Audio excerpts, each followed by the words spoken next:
Welcome to Raju sir online classes after a long break.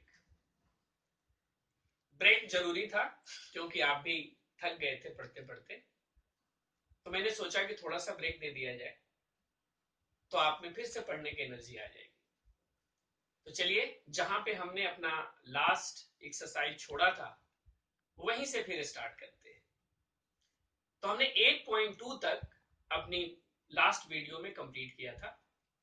आज हम 8.3 आपको समझाने वाले हैं। 8.3 के लिए सबसे पहले हम कुछ फॉर्मूला यूज होगा इस एक्सरसाइज में, वो फॉर्मूला हम लिख देते हैं ब्लैक बोर्ड पे। ध्यान से देखिए, ये 6 फॉर्मूले हैं। पहला formula sine 90 minus theta cos theta, second cos 90 minus theta sine theta, third tan 90 minus theta cot theta, fourth cot 90 minus theta tan theta, fifth sec 90 minus theta cosec theta, and sixth cosec 90 minus theta sec theta। तो इस तरह से ये 6 formula है जो इस exercise में use होने वाला है। अब आपको लगेगा कि ये फॉर्मूला कैसे याद करें, बहुत मुश्किल है। ऐसा कुछ नहीं है, इसे समझ लीजिए तो आपको याद करना और भी आसान हो जाएगा। जैसा कि आप जानते हैं कि सारी ट्रिगोनोमेट्रिकल रेशियोज एक राइट एंगल ट्रायंगल के लिए एप्लीकेबल होती है। तो हमने एक राइट एंगल ट्रायंगल बनाया ABC, जिसमें एंगल B 90 है। अब इस एंगल को यदि हम थीटा मान लें तो ये एंगल 90 माइनस थीटा होगा। अब आप ध्यान से देखिए कि यदि हम सपोज कीजिए कि इस एंगल के लिए, थीटा के लिए परपेंडिकुलर कौन सा होता है? ये होता है। यानी थीटा के लिए परपेंडिकुलर हुआ E, और 90 माइनस थीटा के लिए परपेंडिकुलर कौन सा हुआ? AB।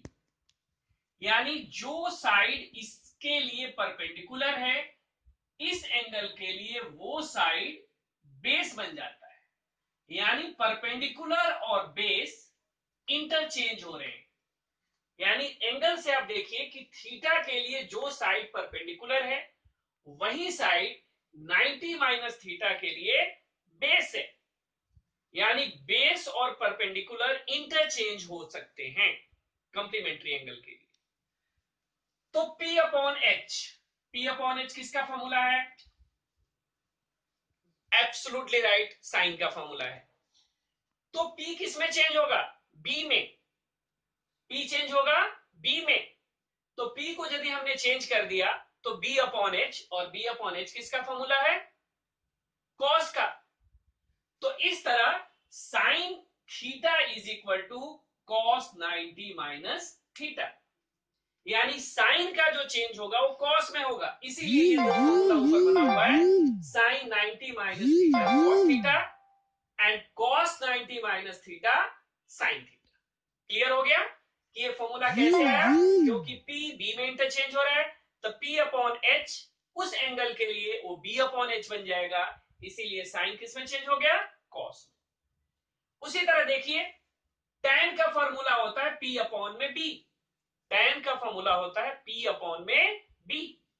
अब P चेंज होकर के B बन जाएगा और B चेंज होकर के P बन जाएगा। और B अपॉन P किसका फॉर्मूला होता है? कॉट का। और इसीलिए tan चेंज हो सकता है कॉट में, और इसीलिए ये दो अगला फॉर्मूला बन गया, tan 90 minus theta cot theta, cot 90 minus theta tan theta. In the same way H upon B, H upon B ये फॉर्मूला है सेक का। H तो सेम रहेगा, B किस में चेंज हो सकता है? P में। तो ये बन गया H अपॉन P। तो H अपॉन P किसका फॉर्मूला है? कोसेक का। तो सेक चेंज हो सकता है कोसेक में, या कोसेक चेंज हो सकता है सेक में। तो कभी आप फॉर्मूला भूल जाएं तो याद रखना है कि P B में चेंज हो सकता है, B P में चेंज हो सकता है। इसलिए साइन कॉस में चेंज होगा, tan कॉट में चेंज होगा, और सेक कोसेक में चेंज होगा। और इस तरह से ये फॉर्मूला हम याद रख सकते हैं। अब इसे यूज करना है। अब शुरू करते हैं एक्सरसाइज 8.3। एक्सरसाइज 8.3 का फर्स्ट क्वेश्चन का फर्स्ट पार्ट है sine 18 degree upon cos 72 degree. हम किसी को भी चेंज कर सकते हैं, साइन को चेंज करके हम कॉस बना सकते हैं, कॉस को चेंज करके साइन बना सकते हैं, लेकिन मैं आपको ये बताऊंगा कि आप प्रिफरेबली किसको चेंज कीजिए, जो 45 से ज्यादा हो। हम दोनों को चेंज कर सकते हैं, राइट, लेकिन प्रीफर किसको कीजिए, जो 45 डिग्री से ज्यादा है उसे चेंज करना है। तो यहां पे 45 से ज्यादा 72 दिख रहा है, इसलिए हम डिनोमिनेटर को चेंज करेंगे। न्यूमरेटर को एज इट इज छोड़ दें और डिनोमिनेटर को चेंज करें। अब डिनोमिनेटर किसमें चेंज होगा, तो कॉस किसमें चेंज होता है, साइन में। तो हमने कॉस के बदले क्या लिख दिया, साइन, कॉस को रिप्लेस कर दिया साइन से, और ब्रैकेट में लिखा 90 माइनस 72। 72 कहां से लिया हमने, यहां से, यानी जो ये वैल्यू था वही वैल्यू 72 यहां पे लिखा गया है। 90 ये फॉर्मूले में का है, और कॉस किस में चेंज होगा, साइन में। एक बार फिर से देखिए, कॉस को हमने चेंज करके साइन लिखा, 90 हर जगह फॉर्मूले में होता है इसलिए 90 लिखा है, और माइनस जो ये वैल्यू 72 दिया था उसे यहां लिख दिया। अगला स्टेप साइन 18 डिग्री, और अब इसे सिंप्लीफाई कर दीजिए, यानी 90 में से 72 माइनस कर दीजिए, तो ये भी आ गया साइन 18 डिग्री। साइन 18 कैंसिल हो गया, आंसर आ गया 1। इसी तरह सेकंड पार्ट tan 26 cot 64। अब इसमें डिनोमिनेटर वाली वैल्यू मोर देन 45 है, तो हम इसे चेंज करेंगे। कॉट किस में चेंज होगा, tan में। कॉट के बदले क्या लिखना है, कॉट के बदले tan, ब्रैकेट ओपन 90 और माइनस 64। 64 के जगह 64 लिखा, कॉट के जगह 90 लिखा, और फॉर्मूले में 90 माइनस 64, राइट। तो इस तरह से अगले स्टेप में हमने चेंज कर दिया tan 26, और ये सिंप्लीफाई कर दिया, तो 90 minus 64 is equal to tan 26 degree. फिर दोनों कैंसिल हो गया, इस तरह से ये आंसर आ गया 1। तो इस तरह से आपने देखा कि क्वेश्चन नंबर 1 हमने कंप्लीट किया। अब फर्स्ट क्वेश्चन का ही थर्ड पार्ट है cos 48 degree minus sine 42 degree. अब यहां पे हम 48 मोर देन 45 है, इसलिए मैं इसे चेंज कर रहा हूं, उसे नहीं करूंगा। तो cos किस में चेंज होता है, साइन में। तो cos के बदले आप क्या लिखेंगे, साइन। 90 फॉर्मूले का है, माइनस भी फॉर्मूले का ही है, और ये 48 यहां पे लिख दिया गया, राइट। माइनस साइन 42, इसे भी सॉल्व करेंगे तो sine 42 minus sine 42 zero. Fourth part cosec 31 minus sec 59। यहां पे किसको चेंज करेंगे, 59 को, यानी सेक 59 को चेंज करना है।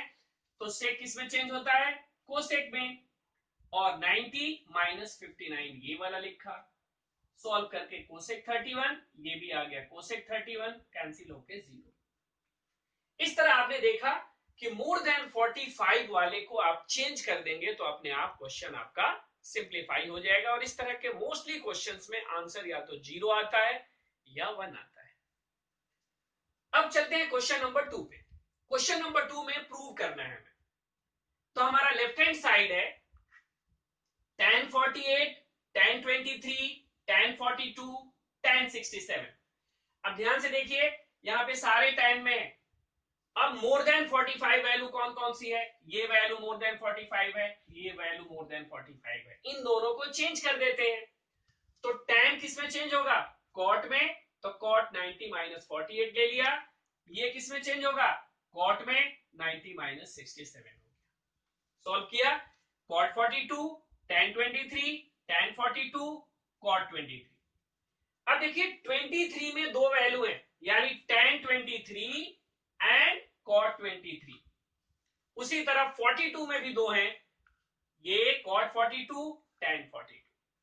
तो ये 23 वाले का कॉम्बिनेशन बना के हमने एक जगह लिख दिया, tan 23 डिग्री cot 23 डिग्री, एक ब्रैकेट में क्लोज कर दिया। इन द सेम वे हमने 42 वाले को भी tan 42 cot 42 एक ब्रैकेट में क्लोज कर दिया। ऐसा क्यों किया, क्योंकि tan का फॉर्मूला और cot का फॉर्मूला tan का फॉर्मूला होता है P अपॉन में B और cot का फॉर्मूला होता है B अपॉन में P। तो यदि tan और cot को मल्टीप्लाई किया जाए तो वो कैंसिल होकर के 1 आ जाता है, यानी tan इंटू cot 1 होता है। लेकिन ये फॉर्मूला तभी अप्लाई हो सकता है जब थीटा सेम हो, यानी एंगल सेम हो, क्योंकि tan theta into cot theta is equal to 1। तो इसीलिए हमने थीटा सेम किया, यानी 23 जब तक हमारा सेम नहीं होता tan इंटू cot 1 नहीं बनेगा। उसी तरह यहाँ 42 जब तक सेम नहीं होगा tan इंटू cot 1 नहीं होगा। तो tan इंटू cot 1 लिख दिया, tan इंटू cot 1 लिख दिया, 1 इंटू 1 मल्टीप्लाई करके 1 आ गया, that is equal to RHS। अब चलते हैं इसी का सेकंड पार्ट। इसमें है cos 38 degree cos 52 degree minus sin 38 sin 52। अब यहां भी मोर देन 45 वाली जो वैल्यू है, मोर देन 45 वैल्यू ये है, मोर देन 45 वैल्यू ये है, तो इन दोनों को चेंज कर दीजिए। cos 38 cos किस में चेंज होगा, sin में, तो sin 90 माइनस 52 बना, और ये sin चेंज होगा cos में, 90 माइनस 52 बना। सॉल्व करके cos 38 sin 38 आया, और माइनस ये भी आया sin 38 cos 38, यानी ये भी है sin 38 cos 38, वो भी है sin 38 cos 38, दोनों कैंसिल हो गया, आ गया 0, और राइट हैंड साइड भी हमारा 0 है।